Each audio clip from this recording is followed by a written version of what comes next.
자, 오늘은 히브리서 9장 8절에서 9절까지 함께 보도록 하겠습니다. 이 성령이 이로써 보이신 것은 이 첫 장막이 서 있을 동안에는 성소에 들어가는 길이 아직 나타나지 아니한 것이라. 이 장막은 현재까지 비우니 이에 따라 드리는 예물과 제사는 섬기는 자를 그 양심상 온전하게 할 수 없나니 그랬습니다. 자, 성령이 이로써 보이신 것은 8절에 보시면 첫 장막이 서 있을 동안에는 성령이라는 말씀이 나오고 있습니다.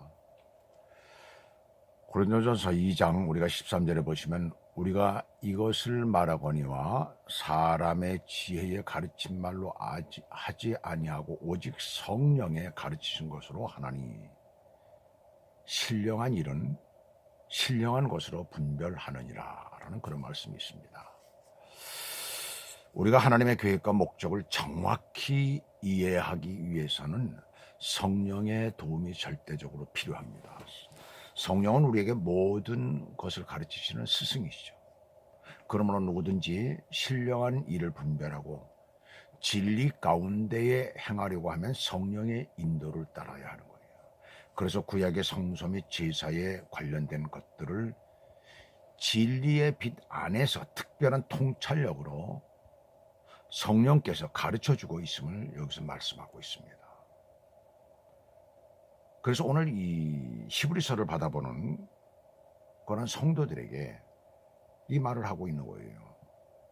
성령의 인도하심으로 우리가 하나님의 말씀을 보고 하나님의 말씀을 우리가 이해하고 또 그 말씀에서 우리에게 주시는 그 영적인 어떤 부분들을 우리가 깨달아야 된다라는 것을 여기서 말씀하고 있습니다. 자, 여기 보니까 첫 장막이 있을 동안에 성소에 들어가는 길이라고 이렇게 얘기를 했어요. 이는 지성소를 의미하는 것입니다.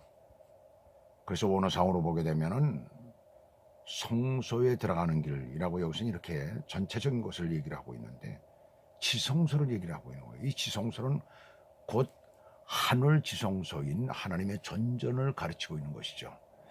그래서 옛 언약에 속한 성막의 특징은 하나님 전전에 대한 접근의 제한성이 있었어요. 그러나 새 언약 아래에서는 그 모든 것이 깨졌습니다. 그 접근이 가능해진 거예요. 그리고 이 밑에 보시게 되면 또 아직 나타나지 아니했다는 것은 첫 장막이 여전히 서 있을 동안에는 하늘의 참 지성소에 들어가는 길이 아직 열려져 있지 않았다는 그런 의미인 것이에요.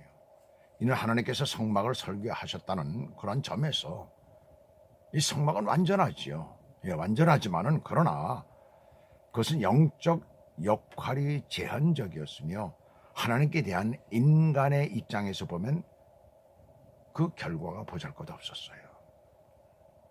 하나님께서는 이만큼 원하셨는데 그런데 인간이 그것을 행할 수 있는 것은 그 결과가 너무나 보잘것없었고 그리고 그것은 또한 영적으로 제한적인 것이에요. 제한적. 더 이상의 것은 되지를 않았다는 얘기입니다. 자, 왜 그러냐면 한번 생각을 해보세요. 그렇지 않겠어요? 이게 보세요. 한번 완전한 제3 구원이 이루어지는 것이 아니기 때문에 그렇습니다. 그래서 날마다 아침 저녁으로 등불을 밝히고 향단을 올리고 자, 그건 그렇다 치고 말이죠. 1년에 한 번씩 말이죠. 대제사장이 들어가서 자신의 죄와 가족의 죄와 그리고 온 백성의 죄를 위해서 제사를 드릴 수밖에 없었어요. 속죄소에 가서 그것도 다 내려놓고 정말 피를 뿌려가면서 하나님 앞에 우리들의 죄를 사해 주십시오. 내 죄를 사해 주십시오라고 그렇게 하나님 앞에 간구할 수밖에 없었던 것입니다. 그리고 9절에 보시면 이 장막은 현재까지의 비유니 그래서 옛 언약 아래에 있는 성막이 새 언약 아래에서 성취된 것들에 대한 비유가 상징으로 존재했다는 것이에요. 이것은 바로 서신을 받아보는 독자들이 살고 있는 시대를 말하고 있습니다. 예수 그리스도께서 오신 이후에 신약 시대를 의미하죠. 독자들이 여기서 이것을 받아보는 독자들이 살고 있던 그 시대에는 옛 체제가 없어지고 그리고 새로운 것이 세워지기 시작하는 것이에요. 그러나 그것이 아직까지는 완전하게 세워지지를 못했습니다. 하나의 어떤 과도기였다라고 이렇게 얘기를 할 수가 있는 거죠. 그래서 실제신 그리스도의 오심과 더불어서 그림자일 뿐이던 장막과 그 제도는 더 이상 존재할 필요나 가치가 없게 되었습니다. 그리스도로 말미암아 계시된 새 언약을 비추는 일이었을 뿐입니다. 옛날의 것은 그랬다는 얘기죠. 그것을 지금 가르쳐주고 있는 거예요. 그들이 다시 유대교로 들어가려고 그러기 때문에 그 유대인들을 향해서 지금 그렇게 얘기를 하고 있는 것입니다. 가서는 안 되는 것이다. 새 언약이 우리에게 왔기 때문에 옛 것은 그림자일 뿐이고 옛 것은 이제 다 없어지는, 이제는 더 이상 유통기한이 지났다, 바로 그 얘기죠. 한마디로. 자, 그 다음에 보시면 그 양심상으로 온전케 할 수 없나니 그러세요. 제사장은 내적인 어떤 죄사함, 죄의 그 의식, 어떤 그 죄의식, 이 죄를 가지고 성막으로 들어갑니다.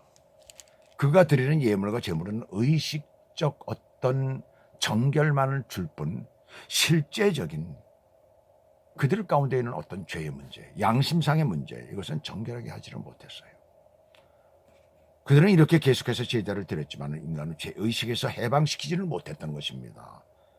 이것은 오직 완전한 대제사장이신 그리스도께서만 하실 수 있었던 그런 일이 되는 거예요.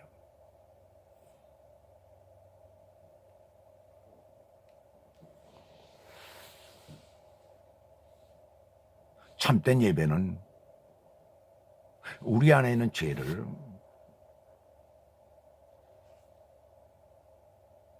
정말 깨끗하게 해줄 뿐만 아니라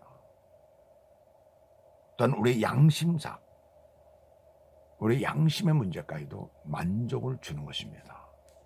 그래서 우리 예배 드리는 자가 정말 주 안에서 거듭난 하나님의 백성은 예배 드릴 때에 그 예배 속에서 기쁨을 얻게 되는 것이죠. 찬양을 할 때 기쁨을 얻게 되고 기도를 할 때 참 하나님 앞에 간절한 마음으로 우리가 기도를 할 수 있는 것입니다. 그것은 사죄의 확신만이 이를 가능케 하는 것이에요. 구약지서로는 절대로 어림없는 일입니다. 우리는 이제 직접 나아갈 수 있게 되었기 때문에 하나님과의 교제에서 문제가 없죠. 그리고 주님 앞에 나가서 우리가 진정한 회개와 죄사함의 확신을 직접 경험하게 되는 그런 축복을 우리가 받게 된 것입니다. 놀라운 축복을 우리는 지금 받았죠. 이 축복 안에서 오늘도 승리하는 하루가 되시기를 주 예수 그리스도의 이름으로 축복합니다. 기도하겠습니다.